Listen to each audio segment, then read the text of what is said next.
오늘 본문은 예수님을 만나기 이전의 사울의 모습을 보여주고 있습니다. 그 사울은 비교적 넉넉한 집안에서 태어났습니다. 다른 사람들에 비해서 많이 배운 사람입니다. 당시의 석학인 가말리엘 문화에서 수학한 사람입니다. 당시에 세계를 지배했던 로마 시민권을 갖고 있던 사람입니다.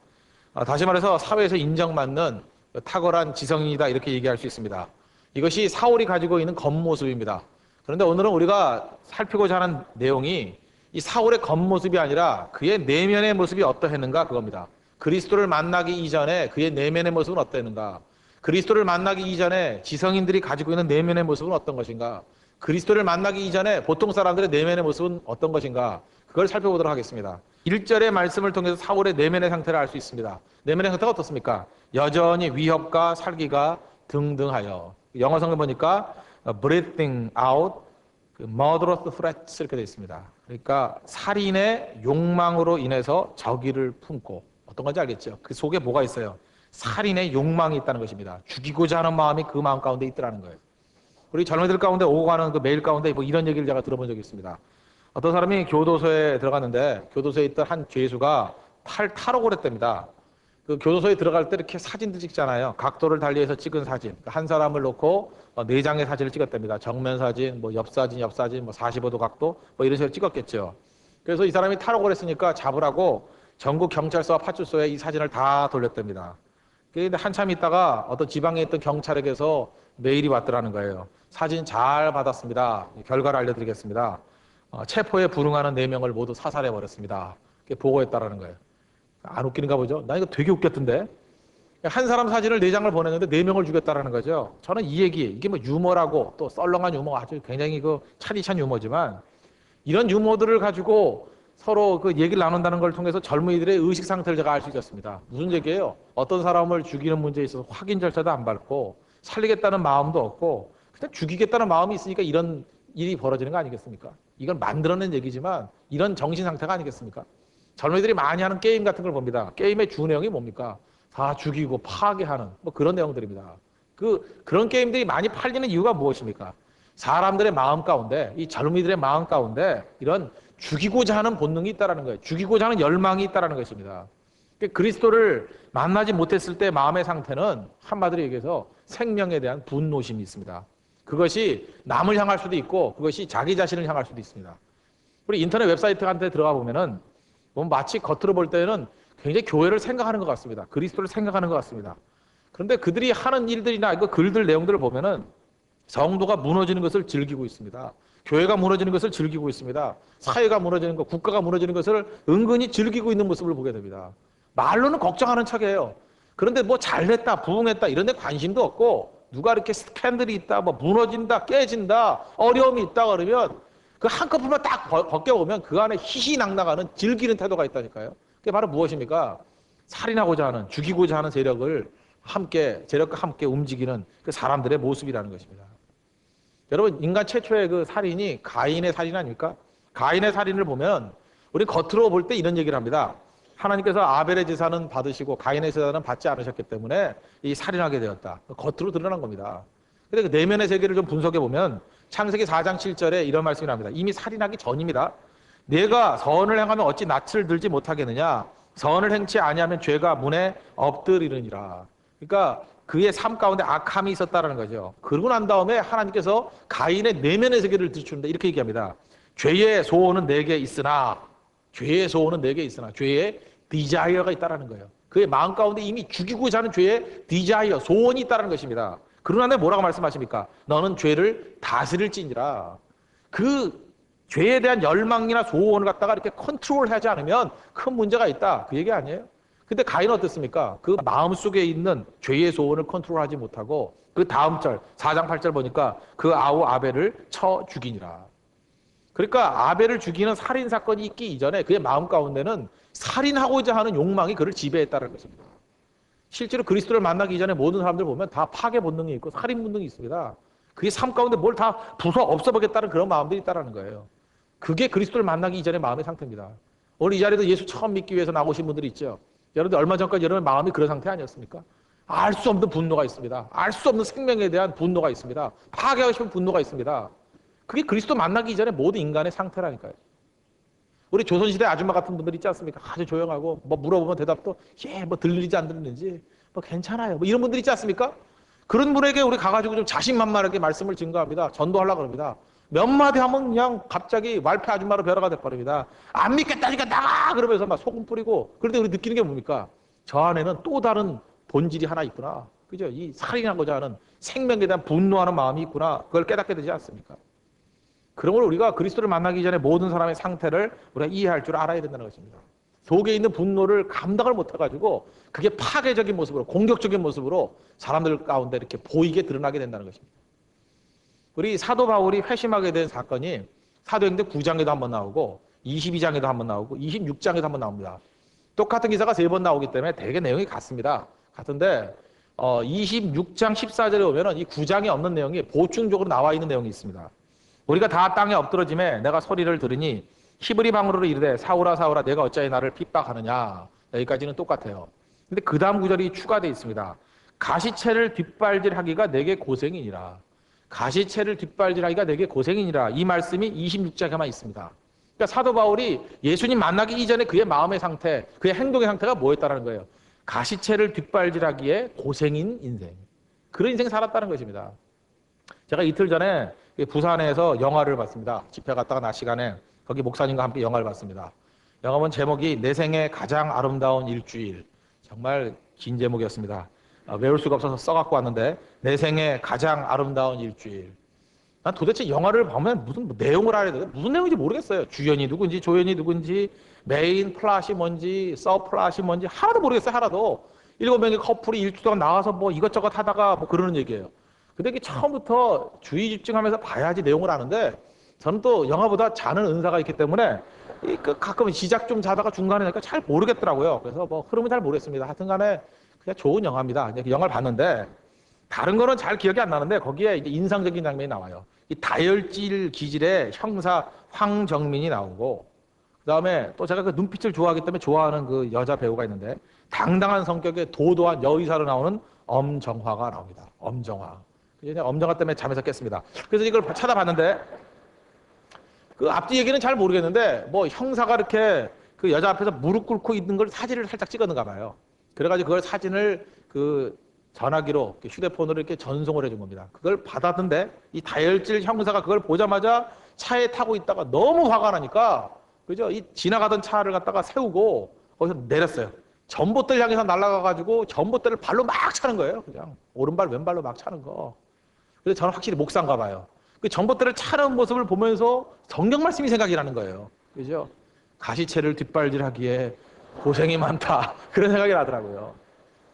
그러니까 거기 있는 그 다혈질 형사는 뭐예요? 전봇대를 앞발질하기에 고생이 많다. 그죠? 사울은 어땠습니까? 가시채를 뒷발질하기에 고생이 많다.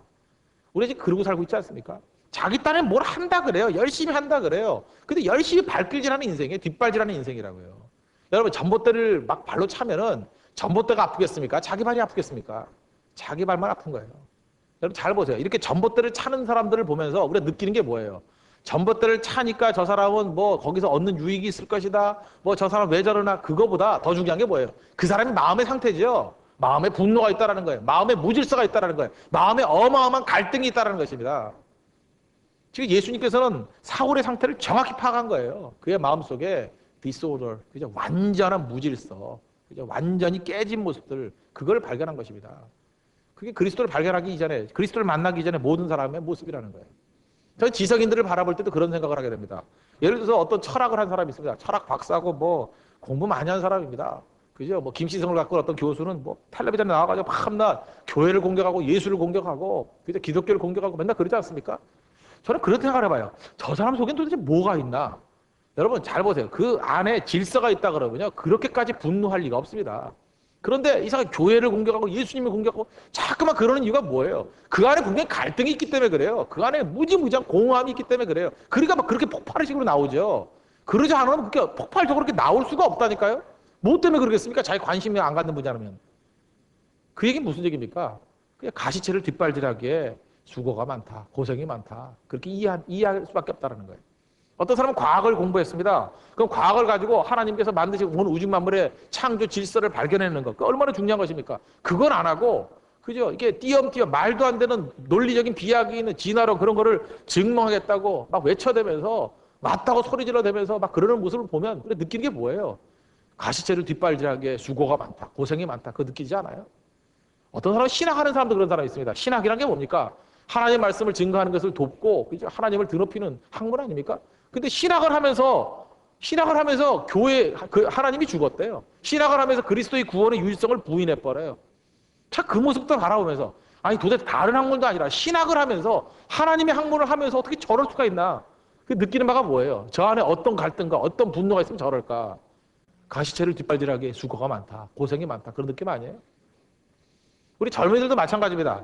꼭 보면은요, 꼭 이상한 책도 몇 권 읽고 와가지고 꼭 그리스도를 부인하고 교회를 공격하고 이런 사람도 있습니다. 뭐 최근 같으면 다빈치 코드 그것도 한 권만 읽으면 되는데 1, 2 다 읽고 그죠? 얼마 전 같으면 뭐 예수는 없다 뭐 이런 책 읽고 고민하고 뭐 옛날 같은 우리 대학 다닐 같은 무슨 뭐 인도에서 온 성자 예수 뭐 이런 거 읽어요.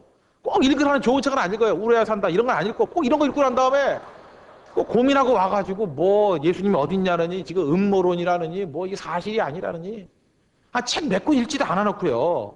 수천 년 동안 내려오는 그 말씀에 대한 축적과 체험과 연구는 다 무시해버리고 그 몇 권 읽고 난 다음에 그냥 계속해서 주장하는 거예요. 자기도 뭘 주장하는지도 모르면서.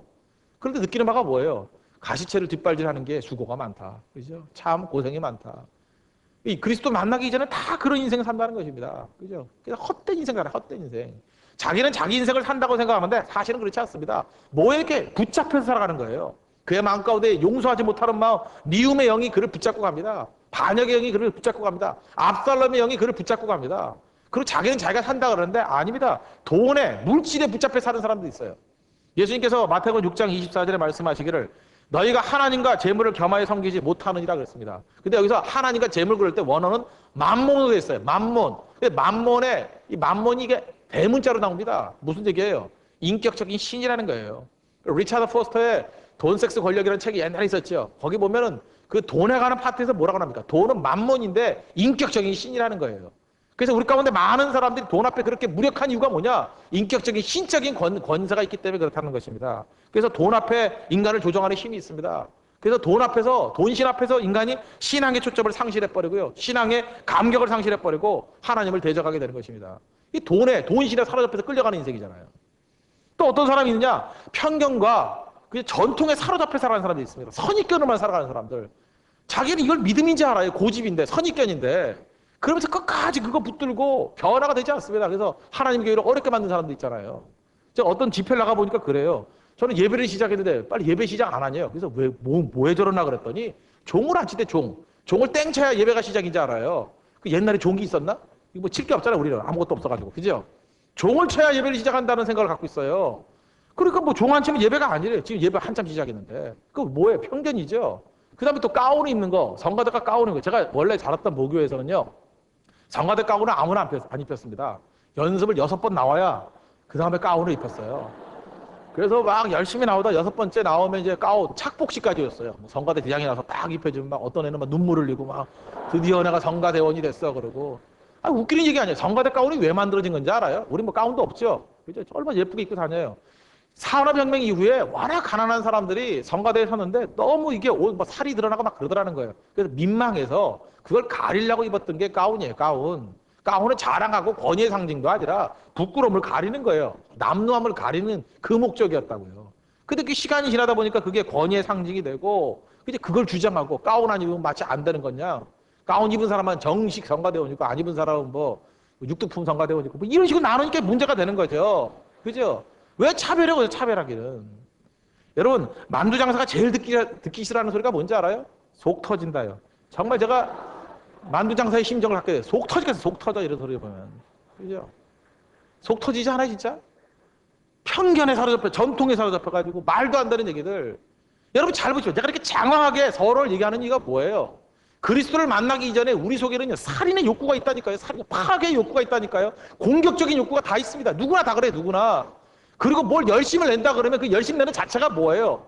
쓸데없는데 헛된 것에 끌려다니는 인생이라고요. 사도 바울 변화되기 이전의 모습을 보십시오. 자기가 열심히 부렸습니다. 그게 뭐였어요?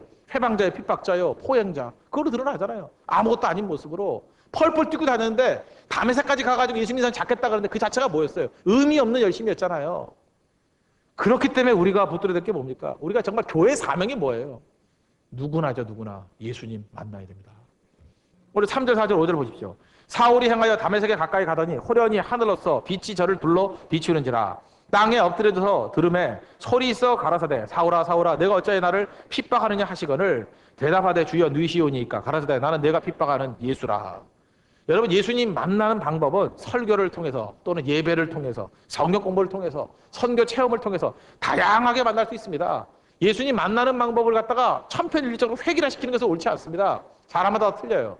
그러나 만나는 방법은 다 틀리지만 한 가지 강조해야 될 것은 뭐냐? 예수님 만나야 됩니다. 예수님 만나야 된다고요. 예수님 만나야만 우리 삶이 변화가 된다는 것입니다. 어떤 때는 예수님 만날 때는요, 고통과 아픔이 동반될 때도 있습니다. 수반될 때도 있습니다. 8절 9절 보십시오. 사울이 땅에서 일어나 눈을 떴으나 아무것도 보지 못하고 사람의 손에 끌려 다메섹으로 들어가서 사흘 동안을 보지 못하고 식음을 전폐하니라. 눈뜬 소경이 됐다는 얘기 아니에요? 그리고 사흘 동안 식음을 전폐했다는 얘기 아닙니까? 여러분 가운데 처음에 예수 믿으면 기쁨과 감격만 있던가요? 좋은 것만 있던가요? 물론 그런 것이 우리의 삶 전체를 장악을 합니다. 그러나 어느 순간이니까 가족 안에서의 핍박이 올 수도 있고요. 직장에서 불이익을 당할 수도 있고요.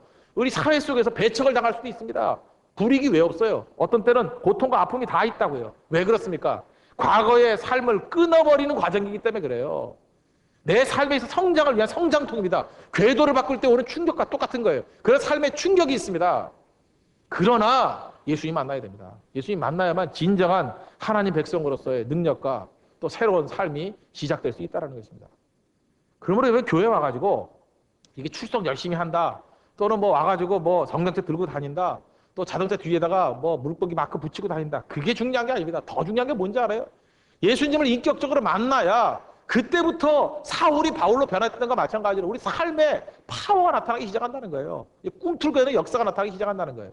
여기서 실패했기 때문에 많은 사람들이 어려워지는 겁니다. 예수 믿는다 그러면서 예수 믿기 이전에, 예수님 만나기 이전의 모습들이 막 드러나요. 예수 믿는다고 분명히 얘기하는데 그의 대화 속에 분노가 있어요. 살인의 분노가 막 올라와요. 미움의 분노가 막 일어나요. 그게 무슨 예수 만난 사람이에요. 예수님 만나면 그런 게 죽어야 되거든요. 예수님 만났다 그러는데 여전히 돈신에 의해서 이끌려다니는 인생을 살아가요. 예수 만났다 그러는데 여전히 선입견과 편견 속에 사로잡혀 있어요. 이게 어떻게 예수 만난 거예요? 예수님 만나면 편견이 깨져버립니다. 선입견이 깨져버리고 그저 만몬신이 무력화돼 버리고 우리의 삶의 모든 문제가 힘을 잃어버려요. 힘을 잃어버린다고. 그럼 구체적으로 어떻게 하면 예수님 만나겠습니까? 한 가지 단어입니다. 진실해야 만납니다. 진실해야.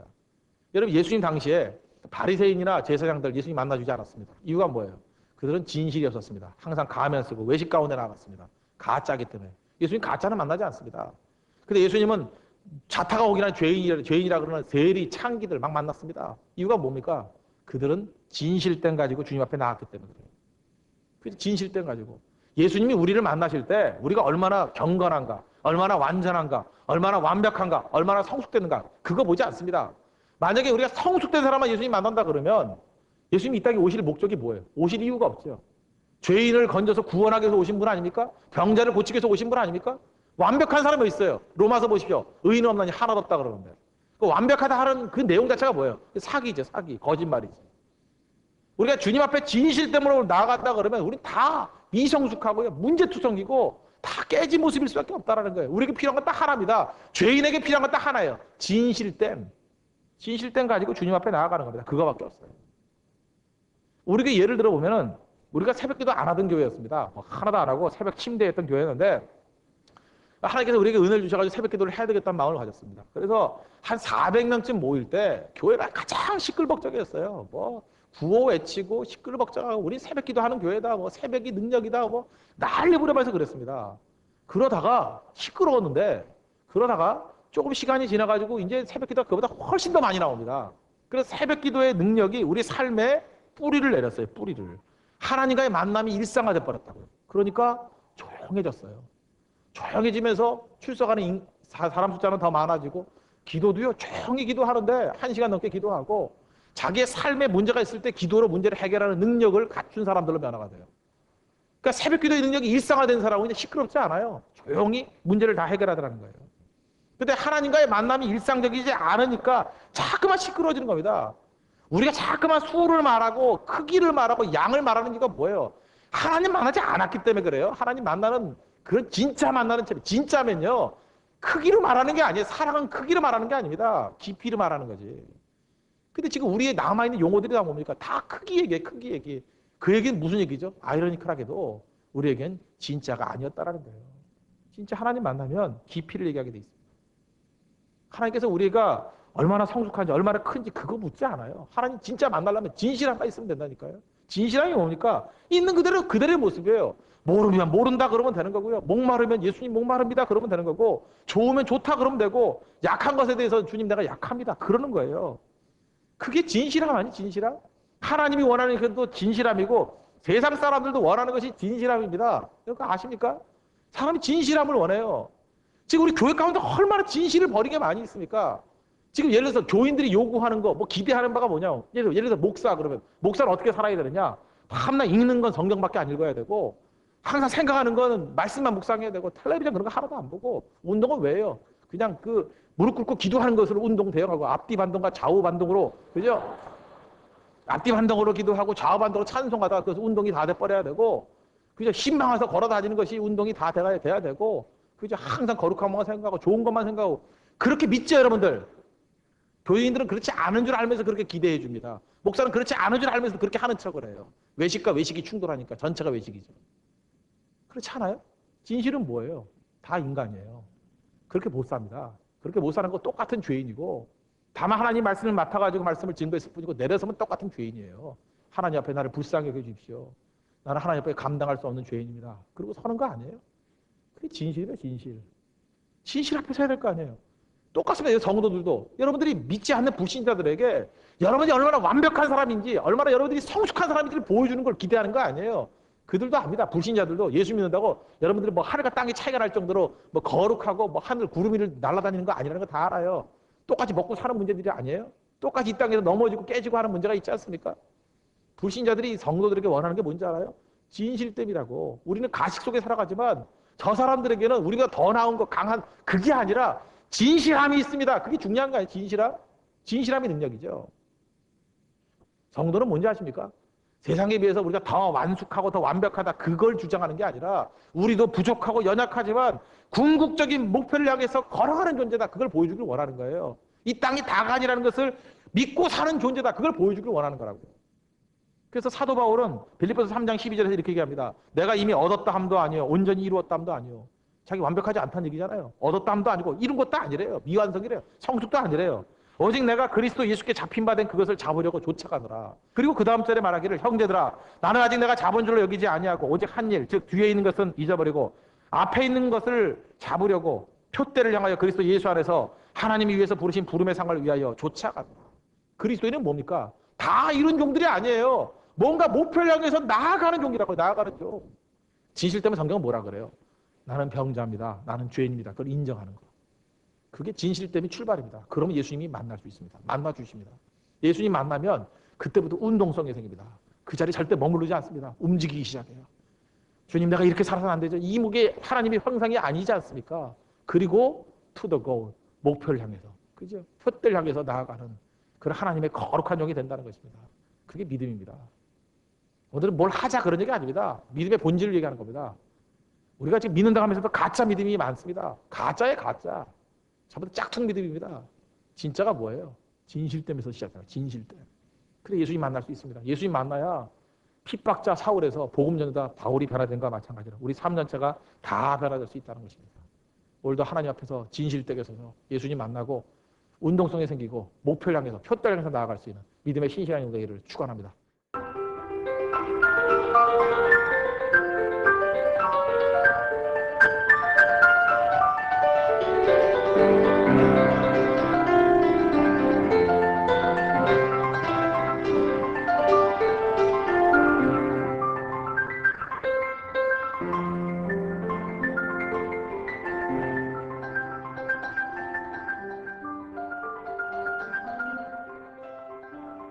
청년의 시대 때 열심히 일하고 하나님을 섬기면서 명문 가정을 이루는 그런 사람들이 됐으면 좋겠습니다.